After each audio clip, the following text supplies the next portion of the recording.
ಕರಾವಳಿ ಒಂದು ಕ್ರೀಡೆ ಕಂಬಳದ ಸುತ್ತ ಇರುವಂತಹ ಈ ಕೆಸರಿಗೋಸ್ಕರ ಉಸಿರು ಬಿಟ್ಟವರೇ ಜಾಸ್ತಿ. ಇಷ್ಟು ಕೋಣ, ಅಷ್ಟು ಲಕ್ಷ ಜನ, ಆ ಕಂಬಳ, ಆ ವಾತಾವರಣ ಇವ್ರು ಕಟ್ಕೊಡಕ್ಕೆ ಸಾಧ್ಯನೇ ಇಲ್ಲ. ಆ ಒಂದು ರೂಟ್ ಲೆವೆಲಲ್ಲಿ ಅಲ್ಲಿ ಬೇರೆ ಲೆವೆಲ್ಗೆ ಇಳಿದು ಆ ಕಥೆಯನ್ನು ರೆಡಿ ಮಾಡಿದಂಥವ್ರು ಗುರುದತ್ ಗಾಡಿ. ಅವ್ರು ಬಂದು ಕತೆ ಹೇಳಿದಾಗ ನನಗೆ ಏನಿದು ತಮಾಷೆ ಮಾಡ್ತಾ ಇದ್ದಾರೆ. ದಸರಾದ ಒಳಗಡೆ ಈ ಸಲ ಕಂಬಳ ನಡೆಸಬೇಕು ಅನ್ನೋದು. ಸೊ ಮೈಸೂರು ದಸರಾ ನಡೆಯೋದು ನಾಡ ಹಬ್ಬ. ಇಷ್ಟು ವರ್ಷ ದಸರಾ ಪರಂಪರೆಯಲ್ಲಿ ಕಂಬಳ ಯಾಕೆ ಬರಲಿಲ್ಲ, ಕಂಬಳಕ್ಕೆ ಯಾಕೆ ಅವಕಾಶ ಕೊಟ್ಟಿಲ್ಲ ಅನ್ನೋದು ದೊಡ್ಡ ಒಂದು ಪ್ರಶ್ನೆ ಆಗಿತ್ತು. ಅದಕ್ಕೆ ಪರ ವಿರೋಧ ಚರ್ಚೆಗಳು ಇದೆ. ಖಂಡಿತ ಕಂಬಳ ಬರೋದು ಬಹಳ ಉತ್ಸುಕರಾಗಿದ್ದೀನಿ. ಪರಿಸರವಾದಿಗಳದ್ದು ಅಲ್ಲಿ ಪಕ್ಷಿ ಸಂಕುಲಕ್ಕೆ ಸಮಸ್ಯೆ ಆಗುತ್ತೆ, ಅಲ್ಲಿ ಆರ್ಟಿಫಿಷಿಯಲ್ ಕೆರೆಗಳನ್ನ ನೀವು ಮಾಡ್ತೀರಿ, ಬೇಕಪ್ಪ ಕಂಬಳ ಮೈಸೂರಿಗೆ. ನನ್ನ ಕೋಣ ಗೆಲ್ಲಬೇಕು, ನನ್ನ ಊರಿನ ಕೋಣ ಗೆಲ್ಲಬೇಕು, ವಂಶದ ಕೋಣ ಗೆಲ್ಲಬೇಕು ಅನ್ನೋದು ಇದ್ದೇ ಇರುತ್ತೆ. ಈಗ ಕಂಬಳದಲ್ಲಿ ನಾವು ಒಂದು ಸಂಜಯ್ ದತ್ತನ್ನು ಕರ್ಕೊಂಡ್ ಬಂದ್ಬಿಟ್ಟು ನಾವು ಕಂಬಳ ಓಡಿಸಿದ್ರೆ ಸಂಜಯ್ ದತ್ತಿಗೆ ಕಂಬಳದ ಬಗ್ಗೆ ಗೊತ್ತಾ? ಕನ್ನಡದಲ್ಲಿ ಸಿನಿಮಾ ಸೋತೋಯ್ತು ಅಂತ ನೀವು ಹೆಂಗೆ ಯಾರನ್ನ ದೂರ್ತೀರಿ? ನೀವು ನಮಗೋಸ್ಕರ ಸಿನಿಮಾ ಮಾಡಿದ್ದೀರಾ? ಬಿಸಿ ಬಿಸಿ ಊಟನ ನಾವು ಬನ್ನಿ ಊಟ ಮಾಡಿ ಅಂತ ಕರಾವಳಿ ಕರಿತಾ ಇದ್ವಿ. ಇಲ್ಲ ನಾವು ಇವತ್ತು ಊಟ ಮಾಡಲ್ಲ, ಒಂದು ವಾರ ಆದ್ಮೇಲೆ ನಾನು ಟಿವಿಲಿ ಊಟ ಮಾಡ್ತೀನಿ ಅಂತ ಹೇಳಿದ್ರೆ. ಆತ್ಮೀಯ ಕನ್ನಡ ಪಿಕ್ಚರ್ ವೀಕ್ಷಕರಿಗೆ ನಮಸ್ಕಾರ. ನಾನು ಪ್ರವೀಣೇಕ್ ಅಂತ. ಈ ಹೊತ್ತು ಚಳಿ ಆಗ್ತಿದೆ, ಮಳೆ ಬರೋ ಥರ ಇದೆ. ಅಪ್ಪಟ ಮಳೆಗಾಲ. ಕರಾವಳಿ ಸಿನಿಮಾದ ಬಗ್ಗೆ ಮಾತಾಡೋದಕ್ಕೆ ಈ ಒಂದು ಒಳ್ಳೆ ವೆದರಲ್ಲಿ ಮಿತ್ರ ಅವ್ರ ಜೊತೆ ಕೂತಿದ್ದೀನಿ. ಸರ್, ಕಾರ್ಯಕ್ರಮ ಸ್ವಾಗತ, ನಮಸ್ಕಾರ. Thank you very much. ಒಂದು ನನ್ನ ವೆರಿ ಫಸ್ಟ್ಗೆ ಹೇಳಬೇಕು ಅಂದರೆ, ಈ ಡೈರೆಕ್ಟ್ರು, ಈ ಒಂದು ಸಿನಿಮಾದ ಹೆಸರು ಮತ್ತು ಈ ಕಂಟೆಂಟು ನೋಡಿದ ಕೂಡಲೇ ತುಂಬ ಹೆಮ್ಮೆ ಅನಿಸ್ತಾ ಇತ್ತು. ಈ ಥರದೊಂದು ಕ್ರಾಫ್ಟ್ ಮಾಡೋದಕ್ಕೆ ಅಷ್ಟು ಸುಲಭದ ಮಾತಲ್ಲ, ಮತ್ತು ತುಂಬ ದೊಡ್ಡ ತಪಸ್ಬೇಕು. ನಾನು ಅದೇ ಅನ್ಕೋತಿದ್ದೆ, ಗುರುದತ್ ಗಾಣಿಗ ಅವರು ಯಾಕೆ ಈ ಅಂಬಿನಿಂಗ್ ವಯಸ್ಸಾಯ್ತು ಸಿನಿಮಾ ಆದಮೇಲೆ ಇಷ್ಟು ದೊಡ್ಡ ಗ್ಯಾಪ್ ತೊಗೊಂಡ್ರು ಅಂತ ತುಂಬ ಪ್ರಶ್ನಾರ್ಥಕಗಳಿತ್ತು. ಅದಕ್ಕೆಲ್ಲವೂ ಉತ್ತರ ಅವರು ಈ ಟ್ರೈಲರ್ ಮೂಲಕನೇ ಹೇಳಿದ್ದಾರೆ. ಆ್ಯಂಡ್ ಉದ್ಯಮದಲ್ಲಿ ತುಂಬ ದೊಡ್ಡ ಭರವಸೆ ಹುಟ್ಟಿಸಿರೋಂಥ ಸಿನಿಮಾ. ಆ್ಯಂಡ್ ನೀವೊಂದು ಅದರ ಒಂದು ಭಾಗವಾಗಿರೋಂಥ ಒಬ್ಬರು. ಮತ್ತು ಥ್ರೂಔಟು ಟ್ರೈಲರಲ್ಲಾಗಲಿ ಸಿನಿಮಾದಲ್ಲಾಗಲಿ ನಿಮ್ಮ ಒಂದು ಪಾತ್ರ ಮತ್ತು ನಿಮ್ಮ ಒಂದು ಇನ್ವಾಲ್ವ್ಮೆಂಟು ಏನು ಅನ್ನೋದು. ಮೊದಲಿಗೆ ಗುರುದತ್ ಗಾಣಿಗ ಅವರಿಗೆ ನಾನು ತುಂಬ ಧನ್ಯವಾದಗಳು ಹೇಳ್ತೀನಿ. ಕರಾವಳಿ ಅಂತ ಒಂದು ಅದ್ಭುತವಾದಂಥ ಕಾನ್ಸೆಪ್ಟಿಗೆ, ಒಂದು ಅದ್ಭುತವಾದಂಥ ಕತೆಗೆ ನನ್ನನ್ನು ಚೂಸ್ ಮಾಡಿ ನನಗೊಂದು ಅವಕಾಶ ಕೊಟ್ಟಿದ್ದಕ್ಕೆ ಅವ್ರಿಗೆ ಥ್ಯಾಂಕ್ಸ್. ಭಾಳ ರಿಚ್ ಇನ್ ಕಲ್ಚರ್ ನಮ್ಮ ಕರಾವಳಿ. ಅಲ್ಲಿಯ ವ್ಯವಸ್ಥೆಗಳು, ಅಲ್ಲಿಯ ಕ್ರೀಡೆ, ಅಲ್ಲಿಯ ಜಾನಪದ, ಅಲ್ಲಿ ಜನಜೀವನ ಎಲ್ಲವೂ ಕೂಡ ಭಾಳ ವಿಭಿನ್ನವಾಗಿದೆ, ಭಾಳ ವಿಶೇಷವಾಗಿದೆ.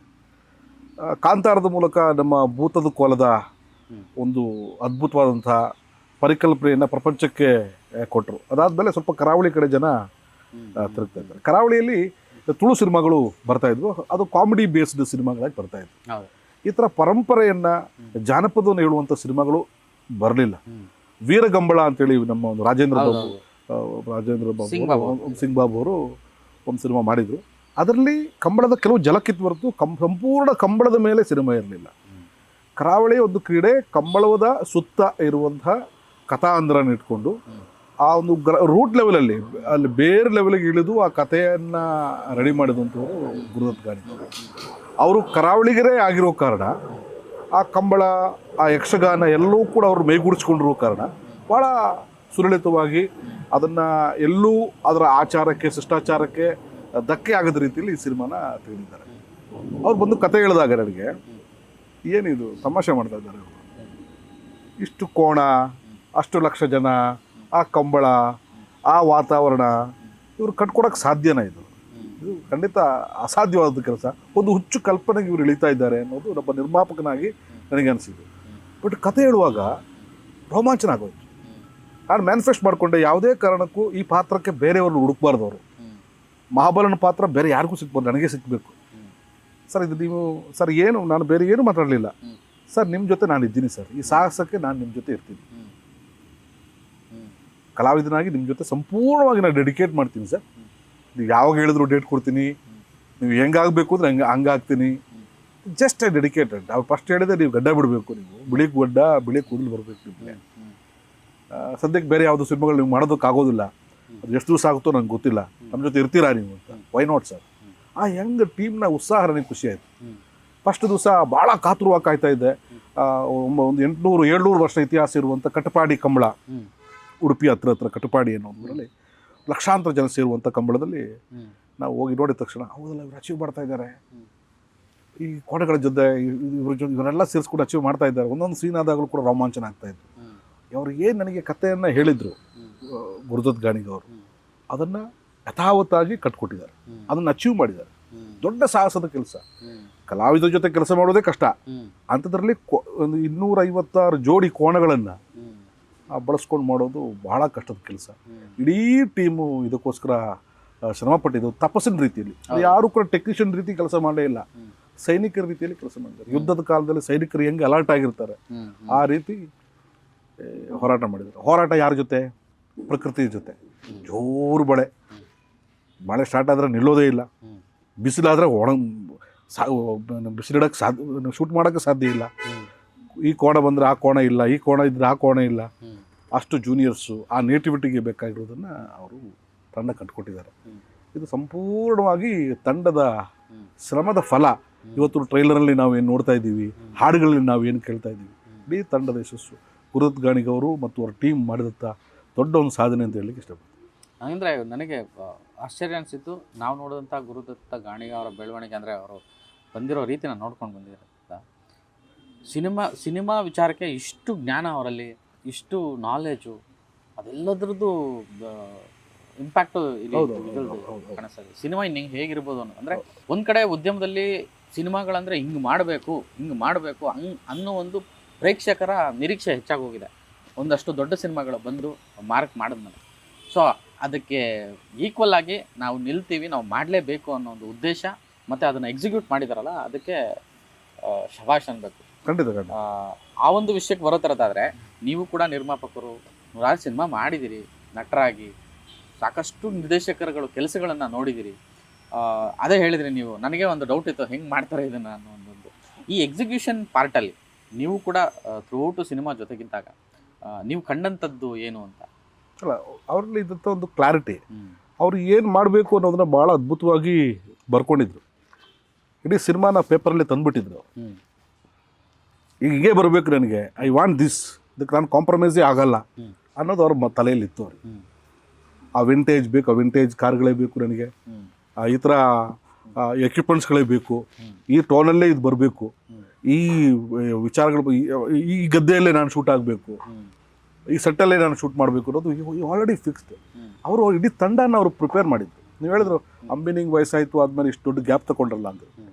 ಅಂದರೆ ಇದು ಪ್ರಿಪ್ರೇಷನ್, ಅವ್ರ ತಲೆಯಲ್ಲಿ ಇದ್ದಂಥ ಪ್ರಿಪ್ರೇಷನ್ಸ್ಗೆ ಅವರು ಅಲ್ಲಿಗೆ ಹೋಗಿ ಕಂಬಳವನ್ನು ನೋಡಿ, ಅಲ್ಲಿ ಜನರ ಜೊತೆ ಮಾತಾಡಿ, ಅಲ್ಲಿ ಸೋರ್ಸ್ಗಳನ್ನು ಕಲೆಕ್ಟ್ ಮಾಡಿಕೊಂಡು, ಅಲ್ಲಿ ಜನರ ಸಪೋರ್ಟನ್ನು ತಗೊಂಡು, ಒಳ್ಳೆ ತಂಡ ಕಟ್ಟಿ, ಒಳ್ಳೆ ಮ್ಯೂಸಿಕ್ ಡೈರೆಕ್ಟರನ್ನ ಒಳಗೆ ಕರ್ಕೊಂಬಂದು ಅವ್ರ ಜೊತೆ ಕೂತ್ಕೊಂಡು ಬ್ಲೆಂಡಾಗಿ ಒಳ್ಳೆ ಕ್ಯಾರೆಕ್ಟರ್ಗಳನ್ನು, ಆರ್ಟಿಸ್ಟ್ಗಳನ್ನು ಕರೆದು ಅವ್ರನ್ನ ಪ್ರಿಪೇರ್ ಮಾಡಿ ಒಂದು ತಪಸ್ ರೀತಿಯಲ್ಲಿ ಕರಾವಳಿಯನ್ನು ಮಾಡಿದ್ದಾರೆ.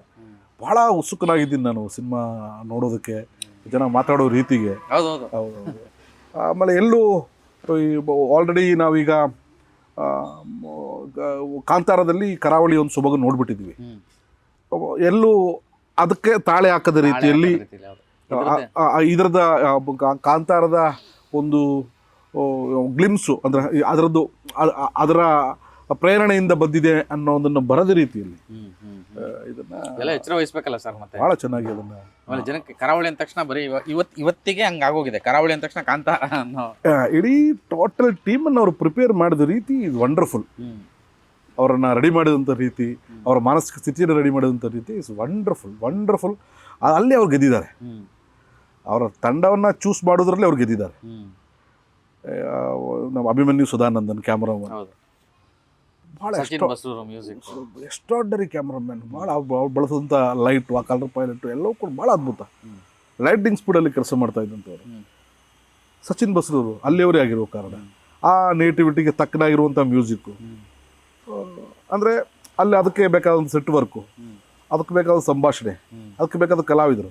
ಇಲ್ಲಿ ಟೆಕ್ನಿಷಿಯನ್ಸ್ ಒಂದು ತೂಕ ಆದರೆ ಕತೆ ಒಂದು ತೂಕ, ಕಲಾವಿದರು ಒಂದು ತೂಕ, ಅಲ್ಲಿಯ ವಾತಾವರಣ ಒಂದು ತೂಕ. 4 ಪಿಲ್ಲರ್ಗಳ ಹತ್ರ ನಿಂತ್ಕೊಂಡು ಒಂದು ಸಂಪೂರ್ಣವಾದ ಮನೋರಂಜನೆಯ, ಅಂದರೆ ಕುತೂಹಲಕಾರಿ ಸಿನಿಮಾ ಒಂದು ಸಿದ್ಧವಾಗಿದೆ. ಜನ ನೋಡ್ಬೇಕು ಇದನ್ನು. ಕರಾವಳಿ ಭಾಗದವರು ಅಲ್ಲ, ಅಂದರೆ ನಾರ್ಮಲಿ ನಮ್ಮ ಭಾಷೆಯನ್ನು ಬಿಟ್ಟು ಬೇರೆ ಭಾಷೆಯವ್ರಿಗೂ ಈ ಸಿನಿಮಾ ಮೇಲೆ ಒಂದು ಕಣ್ಣಿದೆ. ನಾನು ಕಮೆಂಟ್ಸು ಮತ್ತು ಒಂದಷ್ಟು ಕಡೆ ಇದು ನೋಡ್ತಾ ಇದ್ದಾಗ ಇಷ್ಟೊಂದು ಎಕ್ಸ್ಪೆಕ್ಟೇಷನ್ ಕ್ರಿಯೇಟ್ ಆಗಿದೆ. ಅಂದರೆ ರಾಜ್ ಬಿ ಶೆಟ್ಟಿ ಇದ್ದಾರೆ, ಪ್ರಜ್ವಲ್ ಇದ್ದಾರೆ. ಆ ರಾಜ್ ಬಿ ಶೆಟ್ಟಿ ಅವರ ಒಂದು ಇರುವಿಕೆ ಈ ಸಿನಿಮಾಗೆ ಇನ್ನೊಂದು ದೊಡ್ಡ ಕಳಶ ಅನ್ನೋ ಥರ ಆಗೋಗಿದೆ.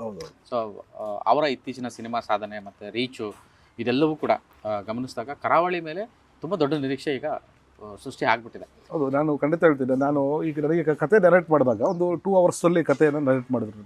ಸಿನಿಮಾ ರೀತಿಯಲ್ಲಿ ಸಿನಿಮಾ ಕಟ್ಕೊಡೋ ರೀತಿಯಲ್ಲಿ ಸಿನಿಮಾ ನೋಡಿದ ರೀತಿಯಲ್ಲಿ ನನಗೆ ಸಿನಿಮಾ ಕಾಣಿಸ್ತು.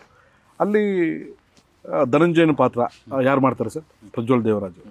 ವಾವ್, ಸೂಪರ್ ಸರ್, ಸ್ಟಾರ್ಟ್ ಚೆನ್ನಾಗಿದೆ.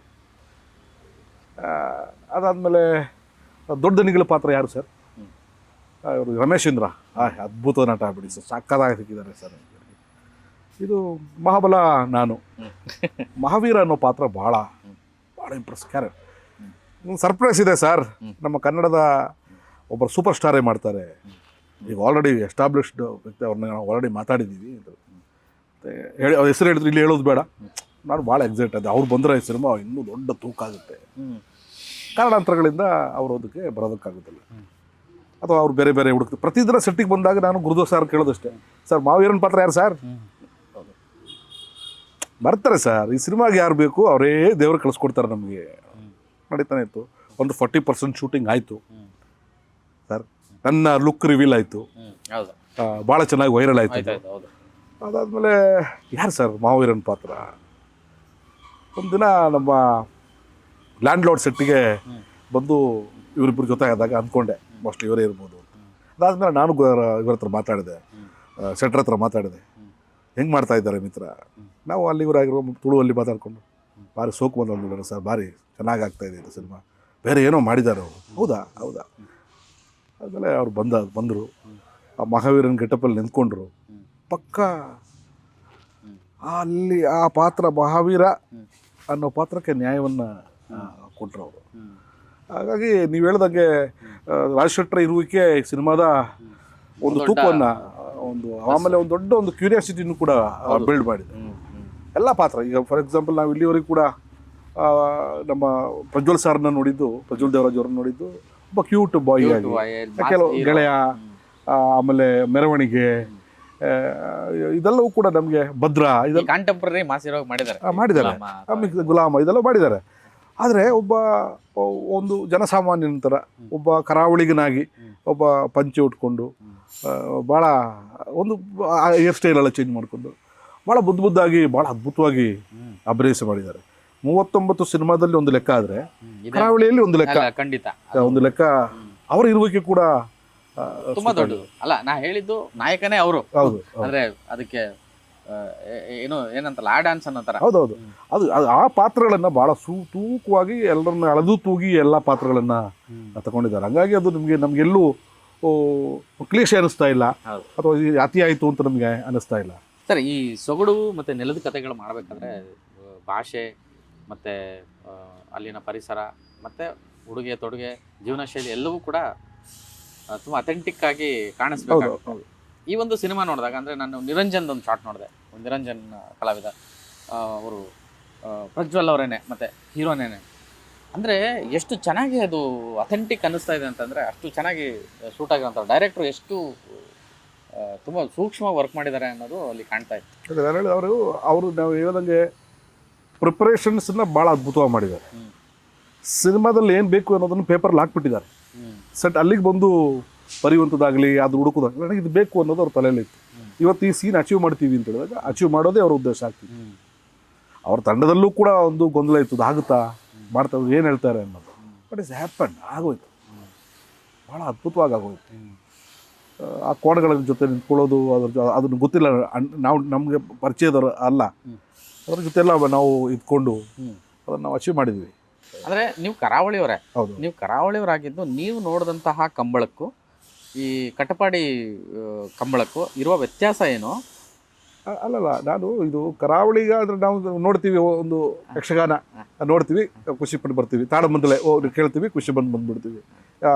ಹೋಗ್ತೀವಿ, ಕಂಬಳ ನೋಡ್ತೀವಿ, ಆ ಕೋಣ ಗೆಲ್ತಾ ಖುಷಿ ಪಡ್ತೀವಿ, ಅಲ್ಲಿ ತಿಂಡಿಸಿ ತಿಂದ್ಬಿಟ್ಟು ಬಂದು ಬಾಲ್ಯದಲ್ಲಿ ಇದ್ದೀವಿ. ಬಟ್ ಇದ್ರೊಳಗಡೆ ಇಷ್ಟೆಲ್ಲ ಪ್ರಿಪ್ರೇಷನ್ಸ್ ಇದೆ.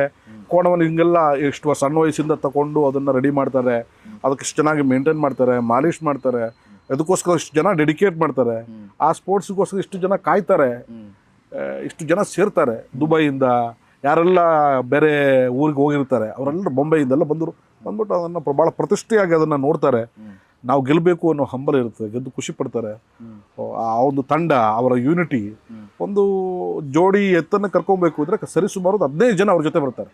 ಅದನ್ನು ಹಿಡಿಯೋಕ್ಕೆ, ಕಟ್ಟೋಕ್ಕೆ, ಪಳಗ್ಸೋಕ್ಕೆ, ನಿಂತ್ಕೊಳ್ಳೋಕ್ಕೆ, ಮಾಲಿಷ್ ಮಾಡೋದಕ್ಕೆ, ಅದನ್ನು ರೆಡಿ ಮಾಡಿ ಅಲ್ಲಿ ಕಂಬಳದ ಜಾಗಕ್ಕೆ ತಂದು ಇಳಿಸೋದಕ್ಕೆ ಅಷ್ಟೊಂದು ಕಷ್ಟ ಇದೆ. ಆ ರೀತಿ 250 ಕೋಣಗಳು ಅಂತ ಹೇಳಿದಾಗ ಎಷ್ಟು ಜನ, ಎಷ್ಟು ವರ್ಷದ ಶ್ರಮ, ಇದೆಲ್ಲವೂ ನಂಗೆ ಗೊತ್ತಿರಲಿಲ್ಲ. ಹೋಗ್ತಾ ಇದ್ವಿ, ನೋಡ್ತಾ ಇದ್ವಿ. ಬಟ್ ಈ ಇಷ್ಟು ದಿವಸ ಇವ್ರ ಜೊತೆ ಇದ್ದಿದ್ದು, ಆ ಕಂಬಳದ ಗದ್ದೆಯಲ್ಲಿ ಓಡಾಡಿದ್ದು, ಅವ್ರ ಜೊತೆ ಒಡನಾಟ ಆಗಿದ್ದು, ನನಗೆ ಇನ್ನೊಂದು ಕಂಬಳದ ಪ್ರಪಂಚದ ಜರ್ನಿ ನನಗೆ ಭಾಳ ಇಷ್ಟ ಆಯಿತು, ಭಾಳ ಖುಷಿ ಆಯಿತು. ದೊಡ್ಡ ಒಂದು ನಾಲೆಜನ್ನು ಅಲ್ಲಿಂದ ನಾನು ಪಡ್ಕೊಂಡೆ. ಅಂದರೆ ಅದೇ ಬೇರೆ ತಳಿಯ ಎಮ್ಮೆನ, ಬೇರೆ ಬೇರೆ ತಳಿಯ ಕೋಣಗಳು ಎಮ್ಮೆ ಅಲ್ಲ, ಕೋಣ. ಸೊ ಅದನ್ನ ಹುಟ್ಟದಾಗಿಂದ ಪಳಗಿಸಿ ರೆಡಿ ಮಾಡಿ ಒಂದು ಎಮೋಷನಲಿ ಮನೆಯಲ್ಲಿ ಒಬ್ರು ಅನ್ನೋ ಥರದ ಅದ್ರ ಜೊತೆ ಬಾಂಡಿಂಗ್ ಖಂಡಿತವಾಗ್ಲೂ ಕೂಡ ಅಲ್ಲಿ ಅದು ಅವರ ಗ್ರಾಮದ, ಫಾರ್ ಎಕ್ಸಾಂಪಲ್ ಈ ಗ್ರಾಮದ ಒಂದು ಕೋಣ ಇದೆ ಅಂತ ಹೇಳಿದ್ರೆ ಅದು ಆ ಊರಿನ ಪ್ರತಿಷ್ಠೆ ಅದು. ಆ ಊರಿನ ಪ್ರತಿಷ್ಠೆ ನಮ್ಮ ಊರಿನ ಕೋಣ ಗೆಲ್ತು ಅನ್ನೋದು ಪ್ರತಿಷ್ಠೆ ಅದು. ಅಷ್ಟು ಜನ ಅದನ್ನು ಕಾತುರದಿಂದ ಕಾಯ್ತಾರೆ. ಅದನ್ನು ಈ ರಿವೆಂಜ್ ಸ್ಟೋರಿಗಳ ವಿಚಾರಕ್ಕೆ ಬಂದರೆ ಸಿನಿಮಾ ಉದ್ಯಮದಲ್ಲಿ ಅಥವಾ ಕತೆ ಹೇಳುವಿಕೆಯಲ್ಲಿ, ಕತೆ ಅದು ಬರವಣಿಗೆ ಆಗಿರ್ಬೋದು, ವಿಜುವಲ್ ಮೀಡಿಯಮ್ ಆಗಿರ್ಬೋದು, ಎನಿವೆ ಆಡಿಯೋ ನರೇಷನ್ ಆಗಿರ್ಬೋದು, ರಿವೆಂಜ್ ಸ್ಟೋರಿಗಳು ಯಾವತ್ತೂ ಕೂಡ ವರ್ಕ್ ಆಗಿರುವಂಥದ್ದೇ. ತುಂಬ ದೊಡ್ಡದಾಗಿ ನಿಮಗೆ 100% ಅಂತ ತೊಗೊಂಡಾಗ ನಿಮಗೆ 85 to 90% ವರ್ಕ್ ಆಗಿರೋವಂಥ ವಿಷಯಗಳೇ ತುಂಬ ಇರೋದು ಸಿನಿಮಾದಲ್ಲಿ. ಕರಾವಳಿ ರಿವೆಂಜ್ ಅದು ಆಮೇಲೆ ನನ್ನ 700 ವರ್ಷಗಳ ಹಿಂದಿನ ಒಂದು ಪರಂಪರೆ, ಆ ಒಂದು ಏನಂದ್ರೆ ಆಚರಣೆ ಒಂದು ಭಾಗವಾಗಿ ಒಂದು ರಿವೆಂಜು, ಆ ಒಂದು ವಂಶ ಪರಂಪರೆವಾಗಿ ಇರುವಂತಹ ಒಂದು ಕಥೆಯನ್ನು ಹೇಳೋದು ಅಂತಂದರೆ ಅಷ್ಟು ಸುಲಭದ ಇದು. ನಾವು ಇಲ್ಲಿ ರಿವೆಂಜ್ ಸ್ಟೋರಿನ ಖಂಡಿತ ಹೇಳೋಕೆ ಕೊಟ್ಟಿಲ್ಲ ಅನ್ಕೋತೀನಿ ನಾನು. ಓಕೆ, ಅಲ್ಲ ನನಗೆ ಮೇಲ್ನೋಟಕ್ಕೆ ಕಂಡಂತದ್ದನ್ನ ಇಲ್ಲ, ನೀವು ಇದರಿಂದ ಕರಾವಳಿ ಎಲ್ಲವೂ ಇದೆ, ಪ್ರೀತಿ ಇದೆ, ಭಾಳ ಅದ್ಭುತವಾದ ಸ್ನೇಹ ಇದೆ, ಒಂದು ಸ್ಪರ್ಧೆ ಇದೆ. ಅಲ್ಲಿ ಸ್ಪರ್ಧೆ ಅಂದಮೇಲೆ ಒಬ್ಬ ಗೆಲ್ಲಬೇಕು, ಒಬ್ಬ ಸೋಲ್ಬೇಕು. ಗೆದ್ದವರಿಗೆ ಖುಷಿ ಆಗುತ್ತೆ, ಸೋತವನಿಗೆ ಹತಾಶೆ ಆಗುತ್ತೆ. ಹೌದು. ನಾವು ಈ ಇಂಡಿಯಾ ಪಾಕಿಸ್ತಾನ್ ಮ್ಯಾಚಲ್ಲಿ ನೋಡೋದಂತ ಹೇಳಿದ್ರೆ ನಮ್ಗೆ ಏನು ಹೇಳಿ, ಇಂಡಿಯಾ ಗೆಲ್ಲಬೇಕು ಅಷ್ಟೇ ನಮಗೆ ಅಲ್ವಾ. ಅದೇ ರೀತಿ ನನ್ನ ಕೋಣ ಗೆಲ್ಲಬೇಕು, ಅಥವಾ ನನ್ನ ಊರಿನ ಕೋಣ ಗೆಲ್ಲಬೇಕು, ಅಥವಾ ನನ್ನ ವಂಶದ ಕೋಣ ಗೆಲ್ಲಬೇಕು ಅನ್ನೋದು ಇದ್ದೇ ಇರುತ್ತೆ. ಅದು ಸಿನಿಮಾದಲ್ಲಿ ಇದೆ. ಬಟ್ ಅದೇ ಅಲ್ಲ. ಮೇಲ್ನೋಟಕ್ಕೆ ಟ್ರೈಲರ್ ನೋಡಿದಾಗ ಹಂಗೆ ಕಾಣಿಸ್ಬೋದು. 24ನೇ ತಾರೀಕು ವಾವ್, ಎಲ್ಲವೂ ಇದೆ ಇದರಲ್ಲಿ, ಎಲ್ಲ ವಿಚಾರಗಳು ಇರುವಂಥ ಸಿನಿಮಾ ಇದು. ಒಂದು ಫುಲ್ ಎಂಟರ್ಟೈನ್ಮೆಂಟ್ ಪ್ಯಾಕೇಜ್ ಥರ ಕರಾವಳಿ ಹೊರಹೊಮ್ಮುತ್ತೆ ಇದು. ಬಟ್ ಆ ರಿವೆಂಜ್ ಅನ್ನೋದು ಮೇಜರ್ ಆಗಿ ನಿಮಗೆ ಅನಿಸೋದಿಲ್ಲ, ಬಟ್ ಅದಿದೆ. ಒಂದು ಕೊನೆಯವರೆಗೂ ಸೀಟ್ ಎಡ್ಜಲ್ಲಿ ಕೂರೋ ಥರ ನಿಮ್ಮನ್ನು ಮಾಡುತ್ತೆ. ಒಂದ್ಸಲ ಕರಾವಳಿ ಎಲ್ಲ ಸುತ್ಕೊಂಡ್ಬಂದಷ್ಟು ಖುಷಿ ಆಗುತ್ತೆ ನಿಮಗೆ ಅನಿಸುತ್ತೆ. ಹೌದಾ, ಹಿಂಗೆಲ್ಲ ಇದೆಯಾ, ನಾವು ನೋಡ್ಬೇಕಲ್ಲ ಇದನ್ನ. ಅಂದ್ರೆ ಮೇ ಬಿ ಆಡಿಯನ್ಸ್ ಪ್ರಿಪರೇಷನ್ ವಿಚಾರಕ್ಕೆ ಅನ್ಸುತ್ತೆ. ಒಂದು ಹಾಡು ಕರಾವಳಿ ಟೈಟಲ್ ಬಾ ಕರಾವಳಿಗೆ, ಆ ಹಾಡು ನೋಡಿದಾಗ ಅದೊಂದು ಪ್ರಿಪರೇಷನ್ ಅಂತ ಅನಿಸ್ತು ನನಗೆ. ಅಂದ್ರೆ ಆ ಕರಾವಳಿ ಕರ್ಕೊಂಡು ಅದು ನೋಡಿದ್ಮೇಲೆ ಅನ್ಸಕ್ ಶುರುವಾಯ್ತು, ಓಕೆ ಕರಾವಳಿ ಪ್ರಪಂಚಕ್ಕೆ ನಮ್ಮನ್ನು ಕರ್ಕೊಂಡು ಬನ್ನಿ, ಕಂಬಳದ ಪ್ರಪಂಚ ನೋಡಿ, ಕರಾವಳಿ ಪ್ರಪಂಚ ನೋಡಿ. ನೀವು ನೋಡದೇ ಇರುವಂತ ಕರಾವಳಿ ನಾವು ನಿಮ್ಗೆ ತೋರಿಸ್ತೀವಿ ಅಂತ ಬಹಳ ಧೈರ್ಯವಾಗಿ ಬಾ ಕರಾವಳಿಗೆ ಇನ್ವಿಟೇಷನ್. ಇದೊಂದು ನೀವು ಧೈರ್ಯ ಅಂತ ಕೇಳಿದೆ ಸರ್. ಈ ಸಿನಿಮಾ ಕತೆ ಶುರುವಾದಾಗಿಂದನೂ ಇದ್ರ ಬಗ್ಗೆ ಗುರು ಸಾಕಷ್ಟು ಸಲ ನಮ್ಗಳ ಜೊತೆ ಚರ್ಚೆ ಮಾಡಿದಾಗಲೂ ಅವ್ರ ಕಣ್ಣಲ್ಲಿ ಮತ್ತು ಅವ್ರ ಮಾತಲ್ಲಿ ತುಂಬ ದೊಡ್ಡ ಕಾನ್ಫಿಡೆಂಟ್, ಇದು ಆಗುತ್ತೆ, ಇದು ಪಕ್ಕಾ ಹೊಡಿತೀವಿ, ಇದು ತುಂಬ ಚೆನ್ನಾಗಿ ಆಡಿಯನ್ಸ್ಗೆ ಇಷ್ಟ ಆಗುತ್ತೆ, ಸಿನಿಮ್ಯಾಟಿಕ್ ಆಗಿ ಇದನ್ನ ಯಾರು ತೋರಿಸ್ತಿರೋದು ನಾವು ತೋರ್ಸೋಕೆ ಹೊಟ್ಟಿದ್ದೀವಿ ಅನ್ನೋ ಒಂದು ರೆಗ್ಯುಲರ್ ಸಿನಿಮಾ ಮೇಕಿಂಗ್ ಪ್ಯಾಟರ್ನ್ ಬಿಟ್ಟು ಅವರು ಟ್ರೈ ಮಾಡುವುದು, ಸಾಹಸವಾಗಿ ಇದನ್ನ ತಗೊಂಡು ಚಾಲೆಂಜ್ ಆಗಿ ತಗೊಂಡಿದ್ದು, ಆಗಲೇಬೇಕು ಅನ್ನೋದನ್ನ ಅವರು ತಗೊಂಡಿದ್ದು. ಅದು ಕಾಣಿಸ್ತಾ ಇದೆಯಲ್ಲ ಈಗ ಆಲ್ರೆಡಿ ಹಾಡುಗಳಲ್ಲಿ, ಇದರಲ್ಲಿ ನನಗೆ ಬರುವಂತ ಕರೆಗಳು, ನನಗೆ ಸುಮಾರು ವರ್ಷ ಆಯಿತು ಇಂಡಸ್ಟ್ರಿಯಿಂದ ನನಗೆ ಕಾಲ್ಗಳು ಬರೋದು, ಅಪ್ರಿಷಿಯೇಷನ್ ಮಾಡೋದು ಸ್ವಲ್ಪ ಹಿಂಗೆ ದಿವಸಕ್ಕೆ ಒಂದು 5 ಸಲ 6 ಸಲ ನನಗೆ ಬೇರೆ ಕಡೆಯಿಂದ ಫೋನ್ಗಳು ಬರ್ತದೆ. ಏನಾಗ್ತಾ ಇದೆ, ಚೆನ್ನಾಗಿದೆ, ಮಜಾ ಇದೆ ಅಂತ ಎಲ್ಲ ಡೈರೆಕ್ಟರ್ಗಳು ಫೋನ್ ಮಾಡ್ತಾ ಇದ್ದಾರೆ. ಅಲ್ಲಿ ನಮ್ಮ ಮಂಗಳೂರಲ್ಲಿ ನನ್ನ ಫ್ರೆಂಡ್ಸ್ ಎಲ್ಲರೂ ಕೂಡ ಅವ್ರೇನು ಹೇಳ್ತಾರೆ, ಇಲ್ಲ ನಮಗೆ ಕರಾವಳಿಯಲ್ಲಿ ಸಿನಿಮಾದ ಹುಚ್ಚಿದೆ, ನಾಟಕದ ಹುಚ್ಚಲ್ಲ, ಬಟ್ ಇಷ್ಟೊಂದು ಹುಚ್ಚು ಎಬ್ಸಿದ್ದೀವಿ ಕರಾವಳಿಯವರೇ. ಪ್ರತಿಯೊಬ್ಬರ ಮೊಬೈಲ್ನ ವಾಟ್ಸಪ್ ಸ್ಟೇಟಸ್ಸು ಕರಾವಳಿ ಹಾಡುಗಳು, ಕರಾವಳಿ ಟ್ರೈಲರು, ಕರಾವಳಿ ಪೋಸ್ಟರು, ಪ್ರತಿಯೊಬ್ಬರು ಇನ್ಸ್ಟಾಗ್ರಾಮು ಇದು ಬಂದರೂ ಕೂಡ ಕರಾವಳಿಯ ಇದು. ನಂದು ಇನ್ಸ್ಟಾಗ್ರಾಮಲ್ಲಿ ನಾನು ಅಷ್ಟು ಆ್ಯಕ್ಟಿವ್ ಆಗಿ ಇರಲಿಲ್ಲ. ಕರಾವಳಿ ಟ್ರೈಲ್ ಬಂದಮೇಲೆ ಇದ್ದಕ್ಕಿದ್ದಂಗೆ ನನ್ನ ಫಾಲೋವರ್ಸ್ ಜಾಸ್ತಿ ಆಗೋಗ್ಬಿಟ್ಟು, ಎಕ್ದಮ್ ಫಾಲೋವರ್ಸ್ ಜಾಸ್ತಿ ಆಗೋಗ್ಬಿಟ್ಟು. ಅದೇ ಜಾಸ್ತಿ ಕರಾವಳಿಗರೇ ಜಾಸ್ತಿ ಆದರು. ಆ ರೀತಿ ಒಂದು ಹುಚ್ಚನ್ನು ಎಬ್ಸಿದೆ. ನಮ್ಮ ಕಥೆಯನ್ನು ಹೇಳೋಕೊಟ್ಟಿದ್ದಾರೆ, ನಮ್ಮ ಮಣ್ಣಿನ ಕಥೆಯನ್ನು ಹೇಳೋಕೊಟ್ಟಿದ್ದಾರೆ, ನಮ್ಮ ಕಂಬಳದ ಕಥೆಯನ್ನು ಹೇಳೋಕೊಟ್ಟಿದ್ದಾರೆ. ಈ ಸಿನಿಮಾ ಗೆಲ್ಲಬೇಕು ಅನ್ನೋದು ಎಲ್ಲರ ಬಯಕೆ, ಎಲ್ಲರ ಆಶೀರ್ವಾದ, ಎಲ್ಲರ ಪ್ರಾರ್ಥನೆ ಕೂಡ. ಮತ್ತು ಇನ್ನೊಂದು ವಿಷಯ ನಡೀತಾ ಇದೆ ಪ್ರಸ್ತುತ, ಏನು ದಸರಾ ಬರ್ತಾ ಇದೆ ಹತ್ತಿರ. ದಸರಾದ ಒಳಗಡೆ ಈ ಸಲ ಕಂಬಳ ನಡೆಸಬೇಕು ಅನ್ನೋದು ಒಂದು 10 ಕೋಟಿ ಬಜೆಟನ್ನು ಅಲಾಟ್ ಮಾಡಿದ್ದಾರೆ ಮುಖ್ಯಮಂತ್ರಿಗಳು ಈ ಸಲ. ಹೌದು. ಈ ಥರದ್ದು ಸಿನಿಮಾ ಮತ್ತು ಕರ್ನಾಟಕ ಒಂದೇ, ಅದು ಕರಾವಳಿ ಆಗಿರ್ಬೋದು, ಸಮಗ್ರ ಕರ್ನಾಟಕ, ಅದು ಉತ್ತರ ಕರ್ನಾಟಕ ಆಗಿರ್ಬೋದು, ದಕ್ಷಿಣ ಕರ್ನಾಟಕ ಆಗಿರ್ಬೋದು, ಗಡಿ ಭಾಗ ಯಾವುದೇ ತಗೊಂಡ್ರು ಅದು ಸಮಗ್ರ ಕರ್ನಾಟಕ, ಇದೆಲ್ಲವೂ ನಮ್ಮದು. ಸೊ ಮೈಸೂರು ದಸರಾ ನಡೆಯೋದು ನಾಡ ಹಬ್ಬ. ಹೌದು. ನಾಡ ಹಬ್ಬದಲ್ಲಿ ನಮ್ಮ ಮಣ್ಣಿನ ಎಲ್ಲ ಜನಪದ ಸ್ಪರ್ಧೆಗಳು, ಕಲೆಗಳು ಎಲ್ಲವೂ ಪ್ರದರ್ಶನ ಆಗುತ್ತೆ. ಹೌದು ಹೌದು. ಅದರ ಭಾಗವಾಗಿ ಮೇ ಬಿ ಮೊಟ್ಟ ಮೊದಲ ಬಾರಿಗೆ ಕಂಬಳನ ಪರಿಚಯಿಸ್ತಾ ಇರೋದು ಅಂತ ಅನ್ಸುತ್ತೆ. ನಾನು ಮೊದಲ ಬಾರಿಗೆ ನಾನು ಇದನ್ನು ಈ ಡಿಸಿಷನ್ ತಗೊಂಡವರಿಗೆ ಧನ್ಯವಾದ ಹೇಳ್ತೀನಿ. ಇಷ್ಟು ವರ್ಷ ದಸರಾ ಪರಂಪರೆಯಲ್ಲಿ ಕಂಬಳ ಯಾಕೆ ಬರಲಿಲ್ಲ, ಕಂಬಳಕ್ಕೆ ಯಾಕೆ ಅವಕಾಶ ಕೊಟ್ಟಿಲ್ಲ ಅನ್ನೋದು ದೊಡ್ಡ ಒಂದು ಪ್ರಶ್ನೆ ಆಗಿತ್ತು. ಯಾವ ಯೋಚನೆ ಮಾಡಿದ್ದಾರೆ. ಈಗ ಅದಕ್ಕೆ ಪರ ವಿರೋಧ ಚರ್ಚೆಗಳು ಆಗ್ತಾ ಇದೆ. ನಾನು ಖಂಡಿತ ಕಂಬಳ ಬರೋದು ಭಾಳ ಉತ್ಸುಕನಾಗಿದ್ದೀನಿ. ಅದು ಎಲ್ರಿಗೂ ಪರಿಚಯ ಆಗಲಿ, ಅದು ಆಗಬೇಕದು. ಬೆಂಗಳೂರಲ್ಲಿ ಮಾಡಿದ್ರು ಭಾಳ ಯಶಸ್ವಿ ಆಯಿತು. ಅರಮನೆ ಗ್ರೌಂಡಲ್ಲಿ ಮಾಡಿದರು, ಸಿಕ್ಕಾಪಟ್ಟೆ ಸದ್ದು ಮಾಡ್ತದ್ದು, ಭಾಳ ಯಶಸ್ವಿ ಮಾಡೋದು. ಮೈಸೂರು ದಸರಾ ನಮ್ಮ ನಾಡಹಬ್ಬದಲ್ಲಿ ನಮ್ಮ ಊರ ಕಲೆ, ಮಂಗಳೂರಿನ ಅದು ಅಥವಾ ನಮ್ಮ ಕರಾವಳಿಯ ಜನಪದ ಕಲೆ ಜನ ಅಲ್ಲಿ ನೋಡುವ ಥರ ಆಗಲಿ. ಅದಕ್ಕೋಸ್ಕರ ಅಲ್ಲಿ ಪರಿಸರವಾದಿಗಳದ್ದು ವಾದ ಅಂತ ಹೇಳಿದ್ರೆ, ಅದಕ್ಕೋಸ್ಕರ 25 ಎಕರೆ ಜಾಗನ ನೀವು ಮರ ಕಡಿತೀರಿ, ಅಲ್ಲಿ ಪಕ್ಷಿ ಸಂಕುಲಕ್ಕೆ ಸಮಸ್ಯೆ ಆಗುತ್ತೆ, ಅಲ್ಲಿ ಆರ್ಟಿಫಿಷಿಯಲ್ ಕೆರೆಗಳನ್ನ ನೀವು ಮಾಡ್ತೀರಿ, ಅದು ಎಲ್ಲೂ ಪರಿಸರಕ್ಕೆ ಧಕ್ಕೆ ಆಗದ ರೀತಿಯಲ್ಲಿ ಈ ಸ್ಪೋರ್ಟ್ಸ್ ಬಂದರೆ ಭಾಳ ಚೆನ್ನಾಗಿರುತ್ತೆ. ಮರ ಕಡಿಲೇಬೇಕು ಅಂತಿಲ್ಲ, ಗದ್ದೆ ಬಯಲುಗಳು 1000 ಎಕರೆ ಇದೆಯಲ್ಲ, ಅದು ಅವ್ರ ವಾದ. ಅಂದ್ರೆ ನಿಮ್ಗೆ ಅದರಲ್ಲಿ ಏನು ಹಾನಿ ಆಗುವಂಥದ್ದು ಏನಿಲ್ವಲ್ಲ. ನಿಮ್ಗೆ 20 ಎಕರೆ ಗದ್ದೆ ನೀವು ಬಳಸ್ಬೋದಲ್ಲ, ಹಾನಿ ಆಗುವಂಥದ್ದು ಏನಿಲ್ಲ. ಪರ ವಿರೋಧ ಚರ್ಚೆಗಳು ನಡೀತಾ ಇದೆ. ಬಟ್ ನಾನು ಅನಿಸ್ತೀನಿ ಈ 24ನೇ ತಾರೀಕು ಸಿನಿಮಾ ನೋಡಿದ ಮೇಲೆ ಬೇಕಪ್ಪ ಕಂಬಳ ಮೈಸೂರಿಗೆ, ದಸರಾಗೆ ಬೇಕು, ಇದು ಬೇಕು, ನೋಡಿದ್ಮೇಲೆ ನಾವು ನೋಡ್ಬೇಕು ಇದನ್ನ ಅಂತ ಜನ ಈಗ ಮತ್ತೆ ಅದ್ರ ಬಗ್ಗೆ ಆಸಕ್ತಿನ ತೋರ್ತಾರೆ. ಈ ಸಿನಿಮಾದಲ್ಲಿ ಇರುವಂತಹ ಕಲಾವಿದರು ದಂಡು, ಮತ್ತೆ ಒಬ್ಬೊಬ್ಬರು ಒಂದೊಂದು ಅಗಾಧ ಪ್ರತಿಭೆ ಇರುವಂತಹ ಕಲಾವಿದರು. ನೀವು ಅವರೊಟ್ಟಿಗೆ ಮಾಡಿದಂಥ ಜನ ಅಂದರೆ ರಾಜ್ಬಿ ಶೆಟ್ಟಿಯವರಾಗಿರ್ಬೋದು, ರಮೇಶ್ ಇಂದಿರವರಾಗಿರ್ಬೋದು, ಪ್ರಜ್ವಲ್ ದೇವರಾಜ್ ಆಗಿರ್ಬೋದು, ಈ ನಟಿಮಣಿಯರು ಅಂದರೆ ಗೊತ್ತಿಲ್ಲ ಸಿನಿಮಾದೊಳಗಡೆ ನೀವು ಯಾರೆಲ್ಲೊಟ್ಟಿಗೆ ಟ್ರಾವೆಲ್ ಮಾಡಿದ್ದೀರ. ನನಗೆ ರಮೇಶ್ ಇಂದಿರಾ ಅವ್ರದ್ದು ಪಾತ್ರದ ಬಗ್ಗೆ ದೊಡ್ಡ ದಣಿಗಳು. ಅಂದರೆ ಆ ಪಾತ್ರ ನೋಡಿದಾಗ ಮತ್ತು ಅವರು ನಿಮ್ಮದು ಅವ್ರದ್ದೊಂದು ಟ್ರೈಲರ್ ಒಂದು ಶಾರ್ಟ್ ಬರುತ್ತೆ, ಚಪ್ಪಲಿ ತೊಗೊಂಡು ಇದು ಮಾಡೋಂಥ ಮೆಟಾಫರಿಕಲಿ ತುಂಬ ವಿಷಯ ಹೇಳುತ್ತೆ ಅದು. ಆ ಒಂದು ಕಲಾವಿದನ ಬಗ್ಗೆ ಮಾತಾಡ್ಬೇಕಾದ್ರೆ ರೀಸೆಂಟ್ಲಿ ತೆಲುಗಲ್ಲಿ ತುಂಬ ದೊಡ್ಡ ಸಕ್ಸಸ್ ಕೊಟ್ಟರು ಒಂದು ಸಿನಿಮಾ, ಮೊನ್ನೆ ರಿಲೀಸ್ ಆಗಿರೋದು ಒಂದು ವಾರದ ಹಿಂದೆ. ಅದರ ಜೊತೆಗೆ ನಮ್ಮಲ್ಲಿ ಬರ್ತಾ ಇರೋಂಥ ಸಿನಿಮಾಗಳಿಗೆ ಮೊನ್ನೆ ಬಲರಾಮನ ದಿನಗಳಲ್ಲಿ ಮೋನಪರಾಯ್ ಅಂತ ಒಂದು ಪಾತ್ರ ಮಾಡಿದ್ದಾರೆ, ಮುತ್ತಪ್ಪರಾಯ್ ಅವರ ಪಾತ್ರ. ಎಷ್ಟು ಅಥೆಂಟಿಕ್ಕಾಗಿ ಅವರು ಭಾಷೆನ ಬಳಸ್ತಾರೆ, ಭಾಷೆ ಕಲಿತಾರೆ, ಆ ಪಾತ್ರಕ್ಕೆ ಅಳವಡಿಸ್ಕೊಳ್ತಾರೆ ಅನ್ನೋದಕ್ಕೆ ಅದೊಂದು ಸಣ್ಣ ಉದಾಹರಣೆ. ಈ ಸಿನಿಮಾದೊಳಗಡೆ ನೀವು ಕಂಡಂತೆ ಅವರು ಹೇಗಿತ್ತು ಸರ್, ಅವರೊಟ್ಟಿಗಿನ ನಟರುಗಳಿದ್ದಾರೆ, ಅಲ್ಲಿ ದೊಡ್ಡ ನಟರು, ಚಿಕ್ಕ ನಟರು, ನಟರುಗಳೇ. ಆದರೆ ಕೆಲವರು ನಟ ರಾಕ್ಷಸರು ಇರ್ತಾರೆ.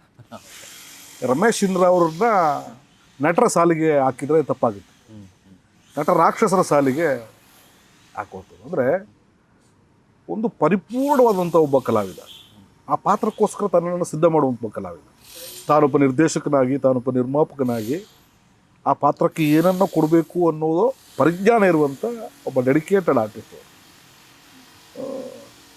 ಅವ್ರ ಜೊತೆ ಸ್ಕ್ರೀನ್ ಹಂಚ್ಕೊಳ್ಳೋದು ನಮ್ಮ ಭಾಗ್ಯ ಅನ್ಕೋದು. ಸೊ ಡೌನ್ ಟು ಅರ್ತ್ ಆ ಪಾತ್ರಕ್ಕೋಸ್ಕರ ಅವರನ್ನು ಅವರು ತೊಡಸ್ಕೊಳ್ಳುವಂಥ ರೀತಿ, ಅವರ ಕಲಿಕೆ, ಅವರ ಗೆಟಪ್ಪನ್ನು, ಹೇರ್ ಸ್ಟೈಲ್ ಆಗಿರ್ಬೋದು, ಅದನ್ನು ಮಾಡಿಫೈ ಮಾಡುವಂಥ ರೀತಿ, ಆಮೇಲೆ ಆ ನಿರ್ದೇಶಕರ ಜೊತೆ ಆ ಪಾತ್ರದ ಡೆಪ್ತನ್ನು ಅರಿತು ಅದಕ್ಕೆ ಸರಿಯಾಗಿ ಡೆಲಿವರಿ ಮಾಡುವಂಥದ್ದು, ಅದನ್ನು ಆ್ಯಕ್ಟ್ ಮಾಡುವಂಥದ್ದು ಭಾಳ ವಿಶೇಷ. ತುಂಬ ಡೆಡಿಕೇಟೆಡ್ ಆರ್ಟಿಸ್ಟ್ ಅವರು. ತುಂಬ ಅದ್ಭುತವಾಗಿ ಅಭಿನಯಿಸಿದ್ದಾರೆ.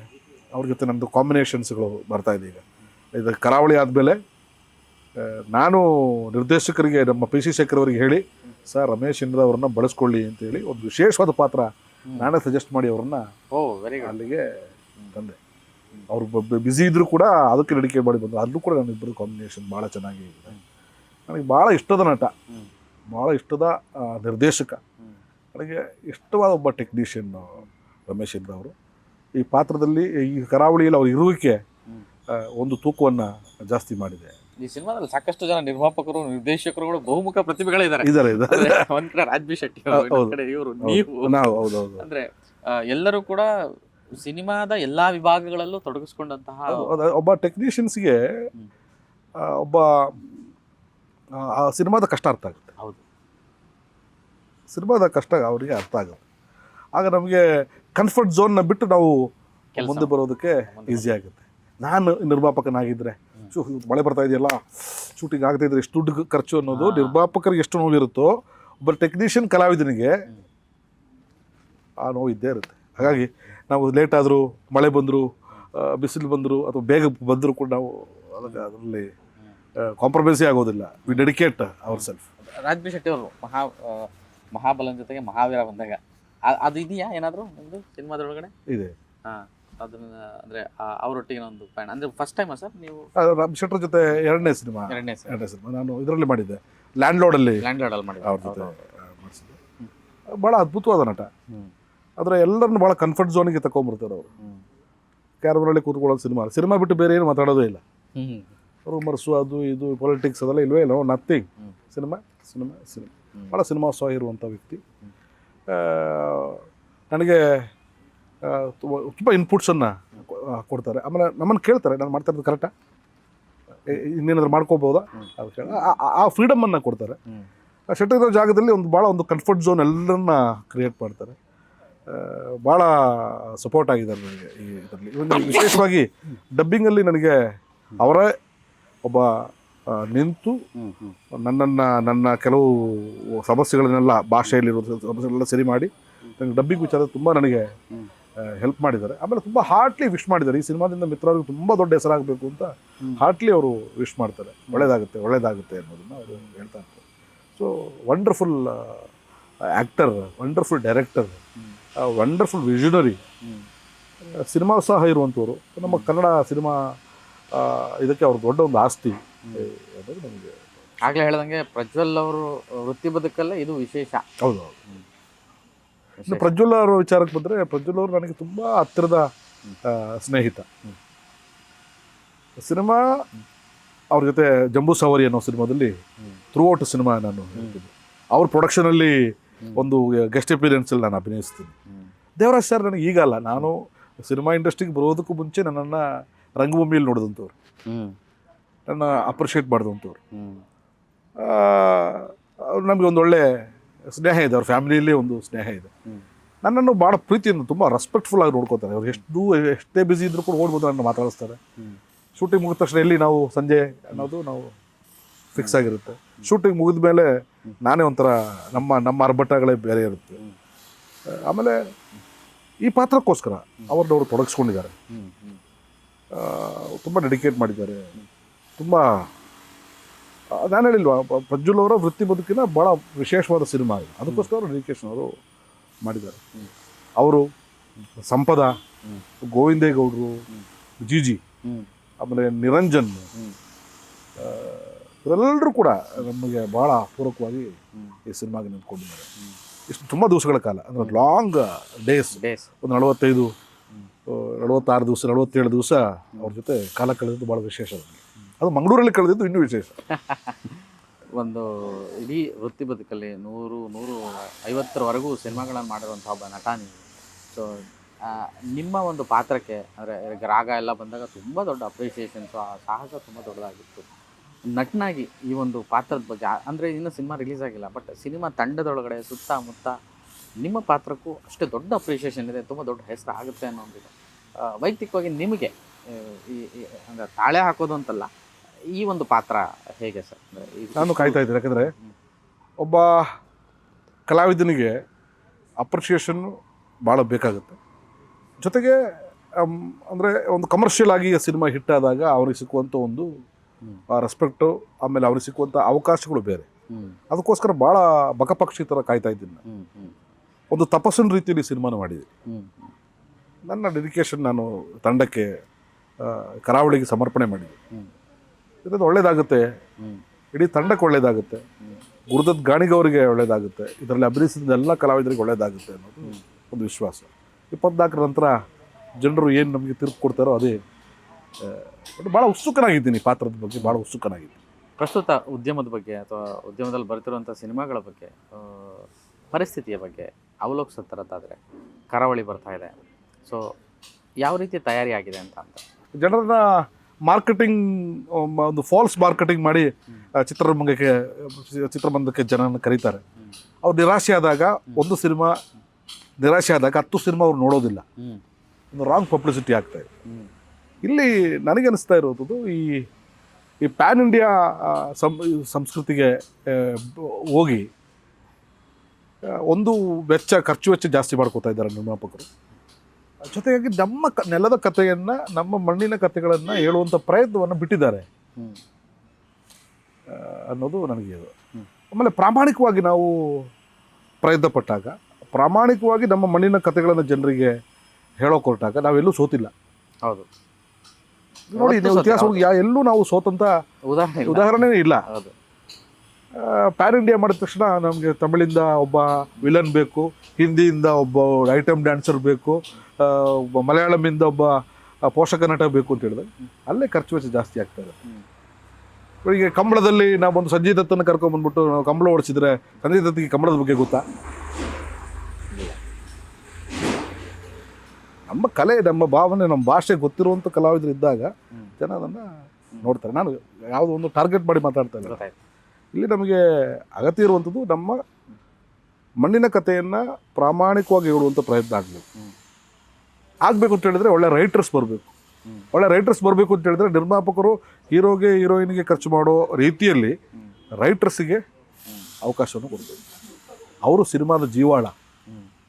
ಟೆಕ್ನಿಷಿಯನ್ಸ್ ಆರ್ ದ ಹೀರೋ ಅನ್ನೋದನ್ನು ಫಸ್ಟ್ ನಿರ್ಮಾಪಕರು ತಿಳ್ಕೊಬೇಕು. ಒಬ್ಬ ಹೀರೋಗೆ ಕೊಡುವಷ್ಟು ಪ್ರೀತಿ, ಒಬ್ಬ ಹೀರೋಗೆ ಕೊಡುವಂಥ ಗೌರವ ಒಬ್ಬ ನಿರ್ಮಾಪಕನಿಗೆ, ಒಬ್ಬ ಬರಹಗಾರನಿಗೆ, ಒಬ್ಬ ಸಾಹಿತಿಗೆ, ಒಬ್ಬ ಛಾಯಾಗ್ರಾಹಕನಿಗೆ ಕೊಟ್ಟಾಗ ಒಳ್ಳೆ ಸಿನಿಮಾಗಳು ಬರುತ್ತೆ. ನಿಜ. ಆಮೇಲೆ ಪ್ರೇಕ್ಷಕರು ಕೂಡ ಪ್ರಾಮಾಣಿಕರಾಗಬೇಕು.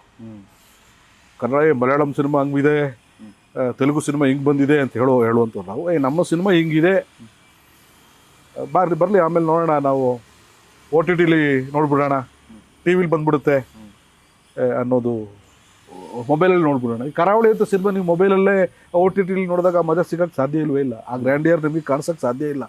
ಆ ಮೈ ಜುಮ್ ಅನ್ನುವಂಥ ಸನ್ನಿವೇಶಗಳು ನಿಮಗೆ ಕಾಣಿಸೋದಕ್ಕೆ ಸಾಧ್ಯ ಇಲ್ವೇ ಇಲ್ಲ. ಈ ಮಸ್ಟ್ ವಾಚ್ ಇನ್ ಥಿಯೇಟರ್, ಕರಾವಳಿ ಅಂತ ಸಿನಿಮಾ ಮಸ್ಟ್ ವಾಚ್ ಇನ್ ಥಿಯೇಟರ್ಸ್. ಹಾಗಾಗಿ ಇಲ್ಲಿ ಎಲ್ಲ ಕಥೆಯ ಕೊರತೆ ಇದೆ, ಪ್ರಾಮಾಣಿಕತೆಯ ಕೊರತೆ ಇದೆ, ನಮ್ಮ ಸ್ವಯಂಕೃತ ಅಪರಾಧಗಳಿದೆ, ನಮ್ಮ ರೂಟೆಡ್, ನಮ್ಮ ಮಣ್ಣಿನ ಕಥೆಯನ್ನು ಹೇಳುವಂಥ ಬರಹಗಾರರಿಗೆ ಮಣೆ ಹಾಕಬೇಕಾದಂಥ ಕೆಲಸ ಇದೆ. ನಿರ್ಮಾಪಕ ಕೂಡ ಚಾಯ್ಸ್ ಚೆನ್ನಾಗಿ ಮಾಡಬೇಕಾಗಿದೆ. ಇದು ದೊಡ್ಡ ವಿಚಾರ. ಇದು ಸಿನಿಮಾ ಕಲೆ ಹೇಗೋ ವ್ಯಾಪಾರ ಕೂಡ ಹಾಗೆ.